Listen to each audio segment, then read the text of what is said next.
ये रियलाइज्ड कब होगा? सबकी अटेंशन चाहिए बेटे मुझे। Revaluation surplus is unrealised profit. और आप सीखते जा रहे हैं कि भाई ये जब रियलाइज्ड कब होगा और उसमें काउंटिंग ट्रीटमेंट क्या होनी चाहिए। रियलाइज कब होगा? दो सिचुएशंस है, दूसरी पढ़ चुके अभी आइडिया नहीं आपको, मैं रिकॉल करवाती हूँ आपको। एक तो जब एसेट डिस्पोज ऑफ हो जाए बेटे तो आपका प्रॉफिट रियलाइज्ड हो जाएगा। ऐसी सिचुएशन में जब प्रॉफिट रियलाइज्ड होगा क्या करोगे? रिवैल्यूएशन सरप्लस में जितनी अमाउंट पड़ी हुई है उसे रिटेन्ड अर्निंग में ट्रांसफर करके क्लोज कर दोगे, क्योंकि प्रॉफिट हैज बीन रियलाइज्ड। और जो रियलाइज्ड प्रॉफिट्स हैं वो सारे के सारे अल्टीमेटली इनकम स्टेटमेंट के थ्रू कहाँ जा रहे हैं? Retained earning. मैं अपनी पॉइंट को रिपीट कर रही हूँ, लिसन मी अगेन। रिवैल्यूएशन हुई, फेयर वैल्यू बुक वैल्यू से बढ़ी, सरप्लस रियलाइज हुआ। आपने सरप्लस के बाद उसमें जो एक्सेस डेप्रिसिएशन है वो भी एडजस्ट करते गए। Ultimately after some specific time period you have sold the non current asset. कौन से वाला? जिस पे रिवैल्यूएशन सरप्लस अनरियलाइज प्रॉफिट आप रिकॉर्ड कर चुके थे, अब वो रियलाइज हो जाएगा जितना उसमें बैलेंस पड़ा हुआ है। अब वो क्योंकि रियलाइज हो चुका, क्या करोगे? उसे रिटेन्ड अर्निंग में उसके रिमेनिंग बैलेंस को ट्रांसफर करोगे, सरप्लस से निकालोगे और उसे रिटेन्ड अर्निंग में जब ट्रांसफर करोगे एंट्री क्या होनी चाहिए? रिवैल्यूएशन सरप्लस डेबिट, क्योंकि उसका बैलेंस कम हो रहा है, और रिटेन्ड अर्निंग का बैलेंस बढ़ा, उसे क्या करोगे? क्रेडिट। दूसरा, एक और आप प्रैक्टिस में चीज पढ़ रहे हो, रिवैल्यूएशन सरप्लस आपका realised with the passage of time भी हो रहा है। With the passage of time आप क्या करते हो? जैसे जैसे एसेट को यूज करते हो वैसे वैसे क्या रिवैल्यूएशन सरप्लस आपका एडजस्ट नहीं हो रहा? कभी डेप्रिसिएशन के एंगेज में, कभी डेफिसिट के एंगेज में, वो with the passage of time किसी ना किसी तरीके से आपका रियलाइज हो रहा है। और वो रियलाइज जैसे भी हो, हम उसका करते क्या है? जितना प्रॉफिट रियलाइज हो गया सरप्लस से निकाला और उसे रिटेन्ड अर्निंग में ट्रांसफर कर दिया।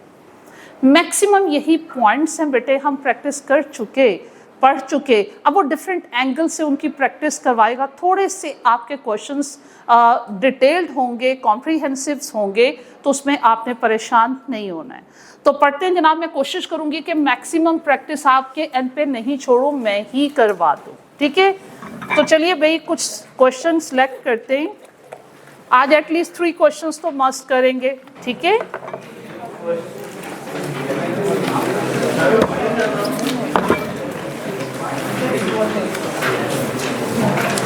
अच्छा मुझे बताइए सबसे पहले, क्या हमने comprehensive example number 38 page number 92 क्या ऑलरेडी ये हमने की हुई है? 38 नहीं की हुई? चलो भाई इसको पढ़ते हैं। 37 हो चुकी? ओके भाई, इसमें बेटा मेरी कोशिश होगी मैक्सिमम प्रैक्टिस मैं करवाऊं।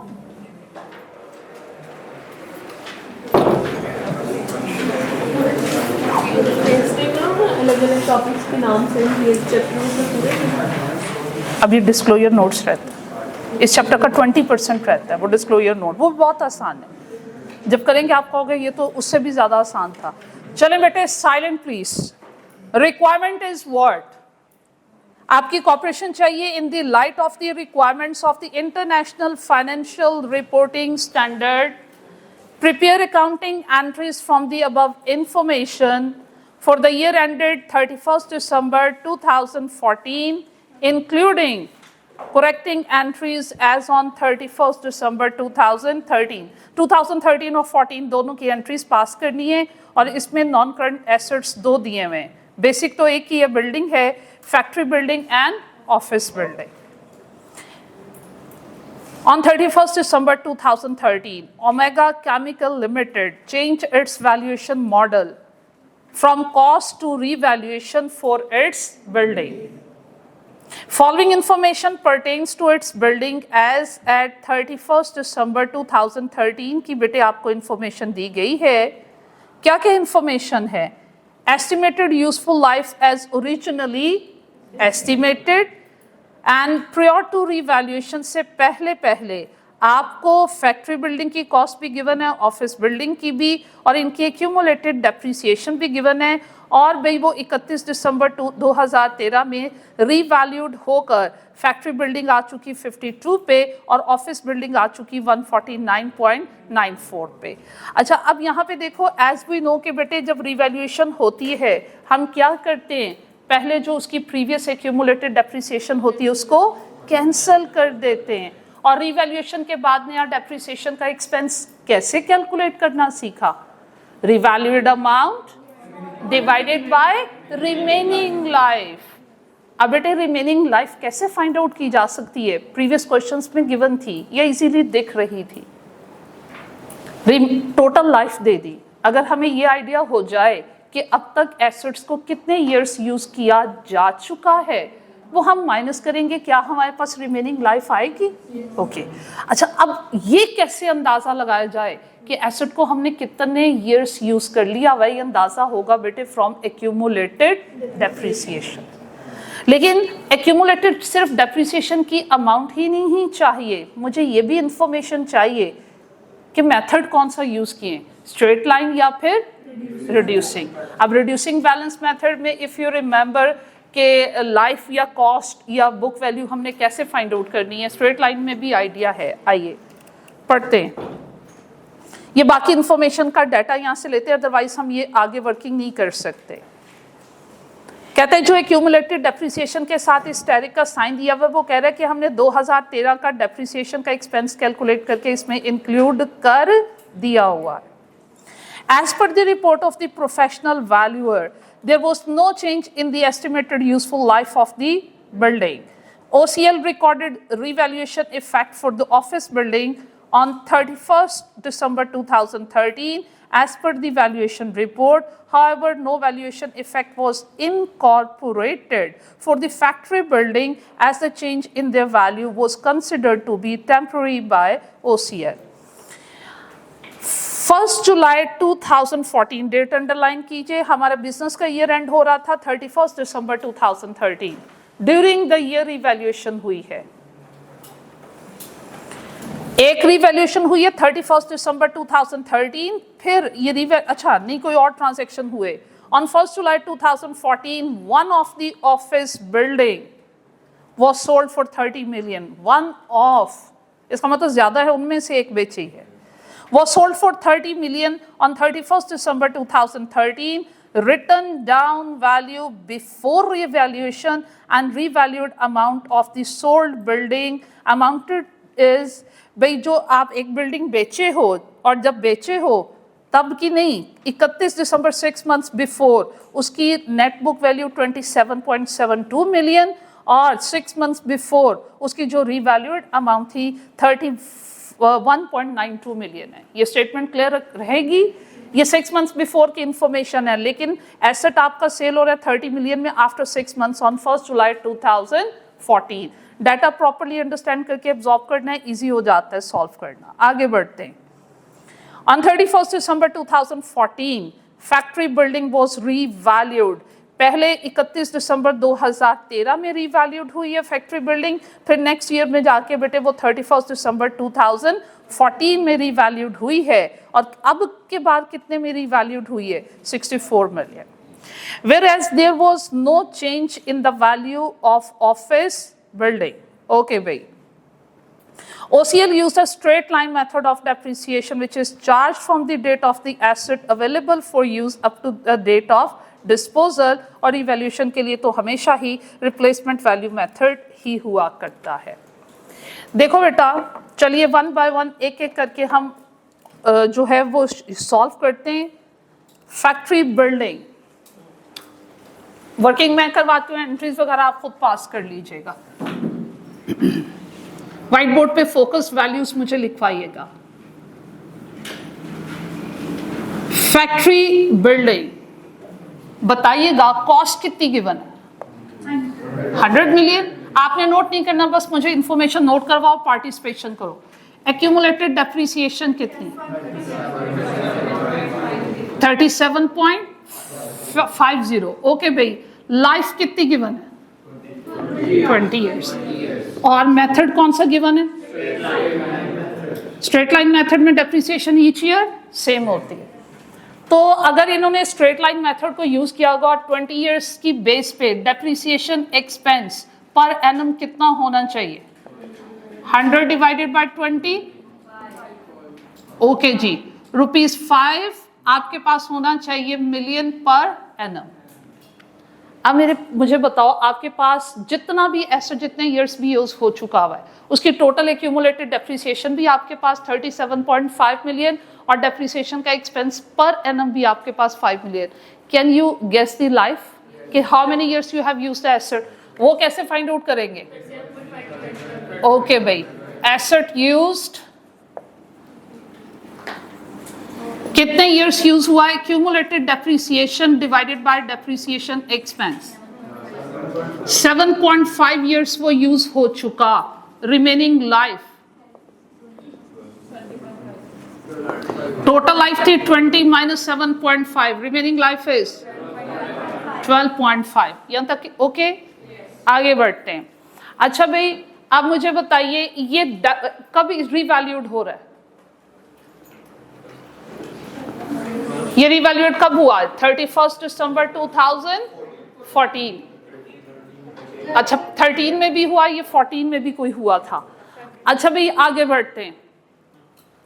ये 31 दिसंबर 2013 में जब रिवैल्यूड हुआ, इससे पहले ये कॉस्ट मॉडल पे चल रहा था और कॉस्ट मॉडल में हमने पिछले 7.5 साल की डेप्रिसिएशन को कैंसिल करने की हमें जरूरत नहीं पड़ी थी। जैसे रिवैल्यूड हुआ, रिवैल्यूएशन मॉडल की तरफ गए तो हम क्या सीखे? जैसे जैसे रिवैल्यूएशन होती है उस स्पेसिफिक टाइम पीरियड से प्रीवियस सारी की सारी डेप्रिसिएशन को कैंसिल कर दो। करिए जी, पहली एंट्री क्या होगी? कितनी अमाउंट से? 37.5 मिलियन से। ओके भाई, एंट्री साथ साथ चेक करते जाओ। एंट्रीज मैंने अब व्हाइट बोर्ड पे नहीं करवा, ठीक है? क्या उसने ये एंट्री पास करी? ओके, आगे बढ़िए। उसके फौरन बाद हम क्या किया करते? आपने कुछ नोट नहीं करना। उसके फौरन बाद क्या किया करते? रिवैल्यूएशन सरप्लस या फिर डेफिसिट। उसके लिए मैंने क्या करना है? रिटर्न डाउन वैल्यू या बुक वैल्यू का कंपैरिजन किसके साथ करना है? Fair value. आगे आइए भाई, बुक वैल्यू कितनी है? 100 eight the time of revaluation.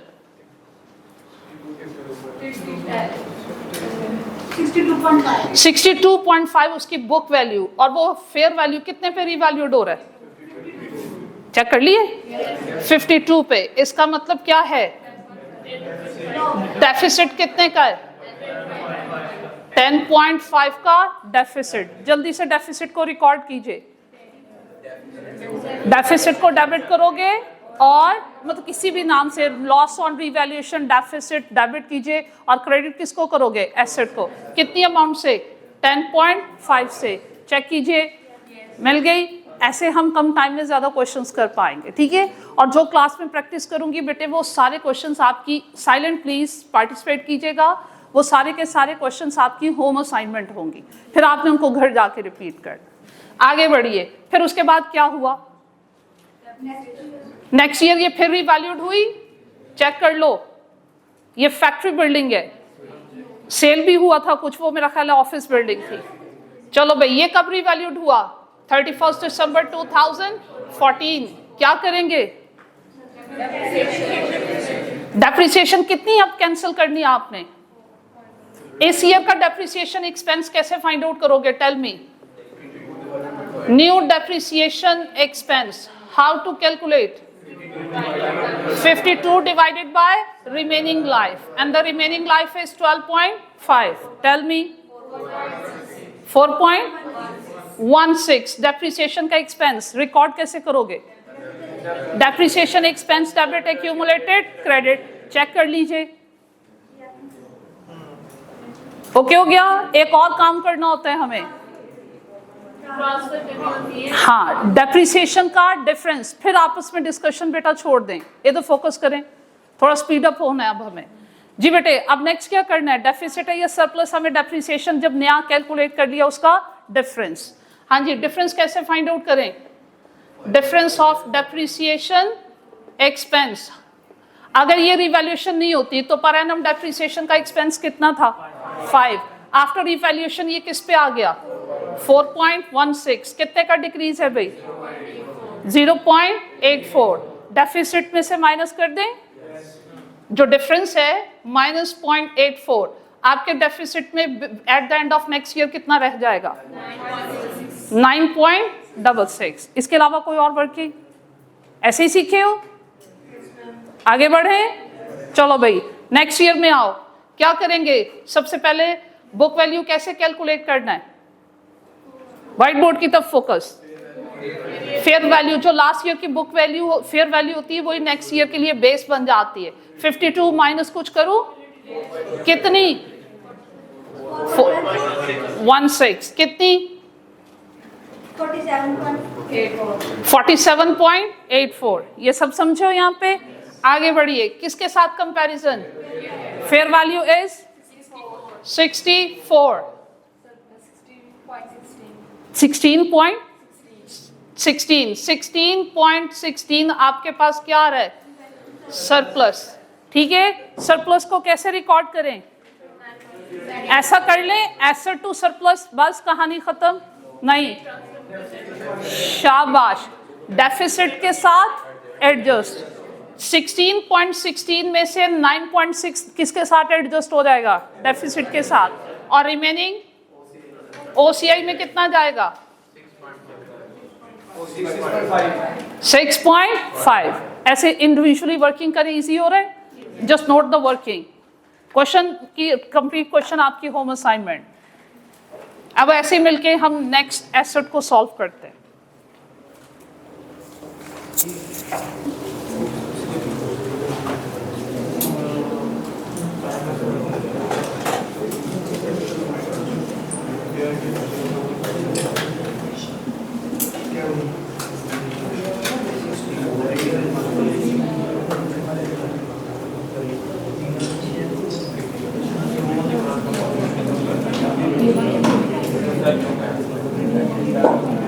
हाँ जी बेटे, सबको क्लियर है? कोई क्वेश्चन हो तो पूछ दीजिए।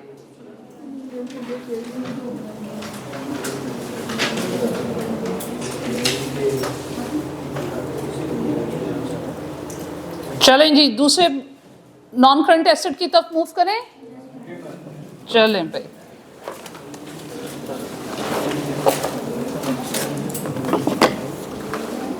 इरेज कर दूं?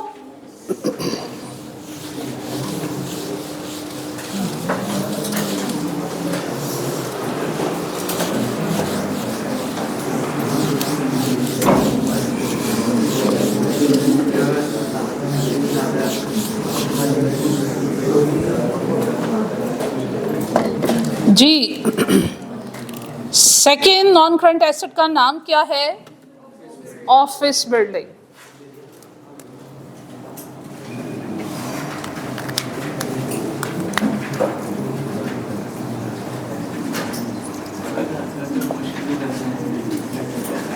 मैं कोशिश करूंगी कि उससे छोटे छोटे पार्ट्स में स्प्लिट करके आपके लिए इजी बनाया जाए।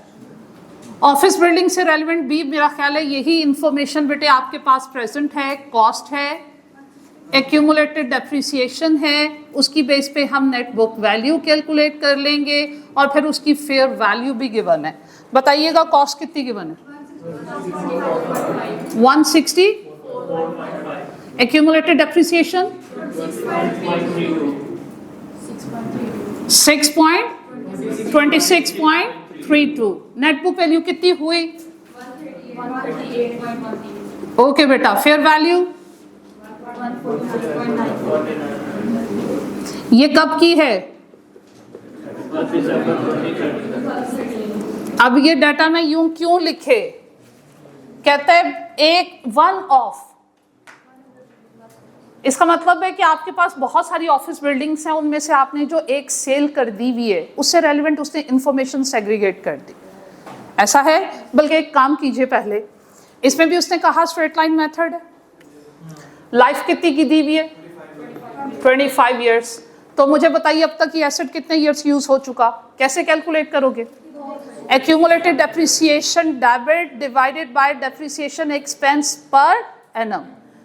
164.5 divided by 25. Depreciation expense per annum 164.5 divided by 25 6.5। अब नंबर ऑफ ईयर्स कैसे फाइंड आउट करने हैं? Accumulated depreciation 26.32 divided by 6.5। चलो 4 years remaining 21 years remaining life है, ये हमें चाहिए होती है ना आफ्टर इवैल्यूएशन। यहाँ तक कोई क्वेश्चन क्लियर है? बढ़े आगे। चलो अब जो इसमें से एक एसेट सेल हो रहा है ड्यूरिंग द ईयर, उसको सेपरेट कर लो और रिमेनिंग एसेट्स की इंफॉर्मेशन आपके पास अलग होनी चाहिए। क्यों? एक एसेट बेच दिया आफ्टर 6 months, उसकी 6 months की इंफॉर्मेशन को नोट करेंगे। सेल किया, डिस्पोजल की एंट्री के लिए प्रॉफिट लॉस और बाकी सारी इंफॉर्मेशन हमें रिक्वायर्ड है। और जो रिमेनिंग एसेट्स हैं वो ऑनवर्ड बेटा यूज हुए थ्रू आउट द ईयर 2014, उसकी वर्किंग हमें अलग करनी है, तो डाटा हम पहले ही सेग्रीगेट कर लेते, आपके लिए आसानी होगी। चलिए, जो एसेट हमने सेल किया उसकी कॉस्ट तो उसने नहीं बताई, 2 वैल्यूज बताई हुई, जरा पढ़ के बताइए कौन सी 2 वैल्यूज बताई हैं? क्या बताया हुआ उसकी? रिटर्न डाउन वैल्यू कितनी बताई हुई है? 27.72। कुछ और भी बताया हुआ है, कितनी? 9.2।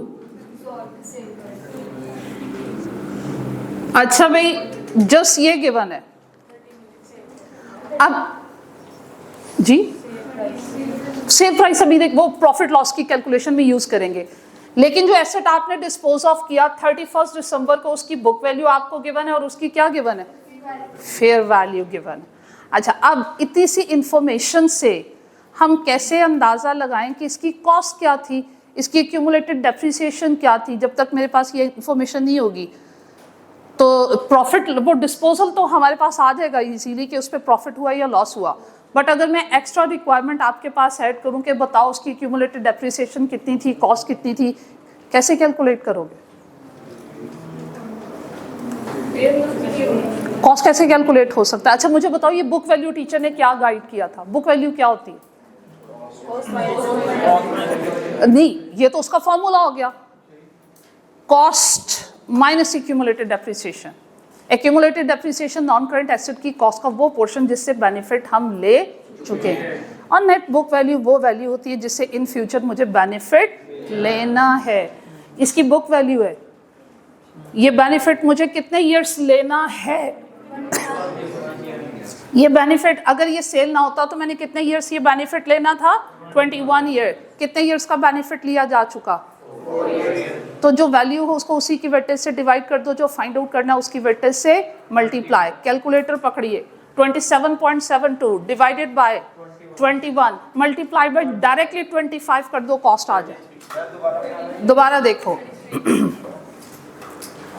अगर आपको कॉस्ट इसकी बेस पे कैलकुलेट करना हो, स्ट्रेट लाइन मेथड क्वेश्चन में गिवन हो, तो नेट बुक वैल्यू को आपने रिमेनिंग लाइफ से डिवाइड कर देना है, और कॉस्ट फाइंड आउट करनी है तो इसलिए जो टोटल यूजफुल लाइफ गिवन थी उससे मल्टीप्लाई कर देना है। लेकिन लॉजिकली क्या है, इसमें बात क्या है? Book value non current asset की कॉस्ट का वो पोर्शन होता है जिससे आपने बेनिफिट लेना है, और ये जो बेनिफिट लेना है रिमेनिंग ईयर्स में लेना। रिमेनिंग ईयर्स कितने? 21। तो ये 21 ईयर्स की वैल्यू है, उसको उसी की वेटेज से डिवाइड कर दो, टोटल वैल्यू फाइंड आउट करनी है तो उससे मल्टीप्लाई।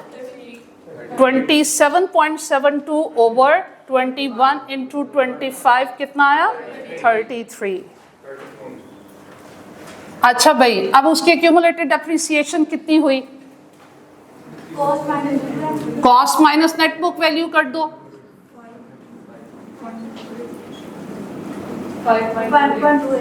5.28।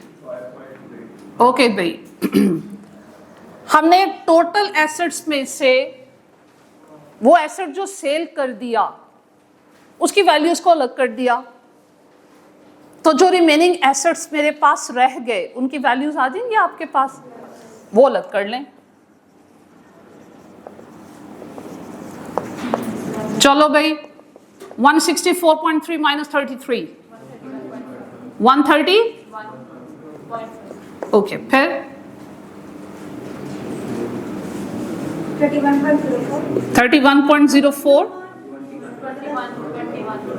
21 कोई बात नहीं। अच्छा फिर बढ़े 110.46 आगे बढ़े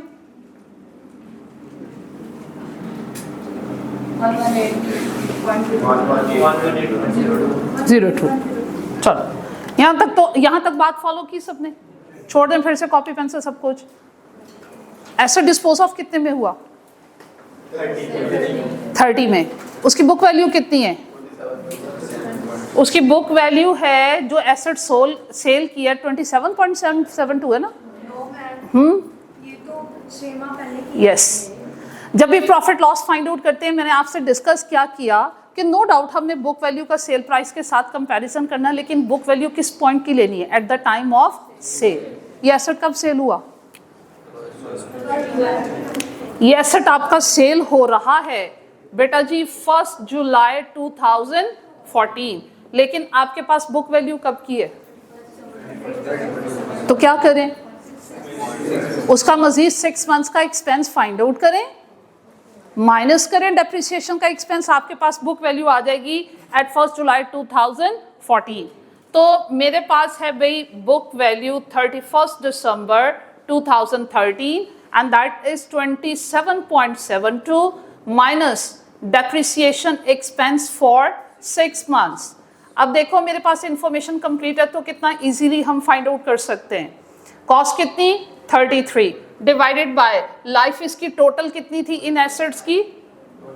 ये 25, हाँ जी इसकी भी 25 थी, पर ईयर डेप्रिसिएशन का एक्सपेंस 1.32 और हमें कितने मंथ्स का फाइंड आउट करना है? 6 मंथ्स का। कितना हुआ?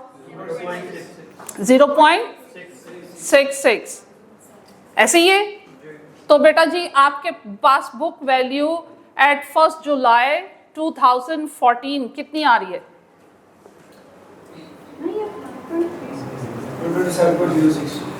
27.06। ये बुक वैल्यू आ गई और कितने में बेचे? 30 में। प्रॉफिट हुआ या लॉस हुआ? कितने का प्रॉफिट हुआ?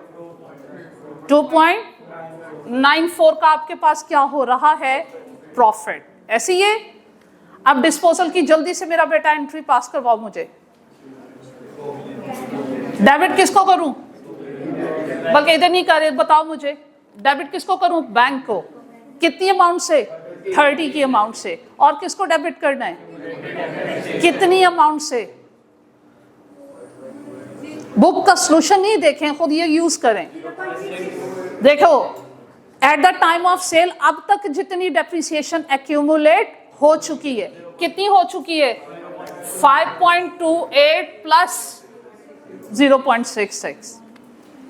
ओके हुआ कि नहीं? क्लियर हुआ? हमने इसको बेचे हैं 1 जुलाई 2014। इससे पहले जो डेप्रिसिएशन का एक्सपेंस एक्यूमुलेट हो चुका था on this asset that was 5.28। ये पिछले सालों का और इस साल का कितना? 0.66। ऐड करके क्या करोगे? डेबिट। और यहाँ आपको क्या हो रहा है भाई? प्रॉफिट। प्रॉफिट को क्या करना है? क्रेडिट। और जो डिफरेंस आपका नॉन करंट एसेट आपके पास से जा रहा है उसको कॉस्ट प्राइस पे क्या करना है? Credit. And the cost price is 33। हाँ जी हो जाएगी ये भी एंट्री। चलें जी चेक कर लें अपनी बुक्स में। पता नहीं बेटे आपने लिखवाया, मैंने तो पर एनम डेप्रिसिएशन का एक्सपेंस कहा था, मुझे कैलकुलेट कर दें।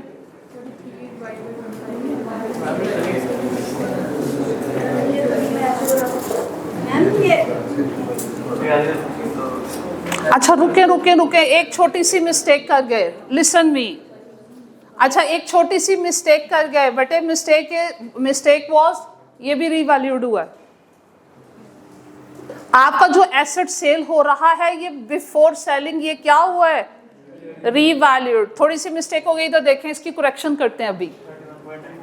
तो इस वजह से शायद आप लोगों की इसका मतलब आप लोग कर क्या रहे हो? मेरी बात नहीं सुन रहे, सोल्यूशन के साथ उसको मैच कर रहे हो।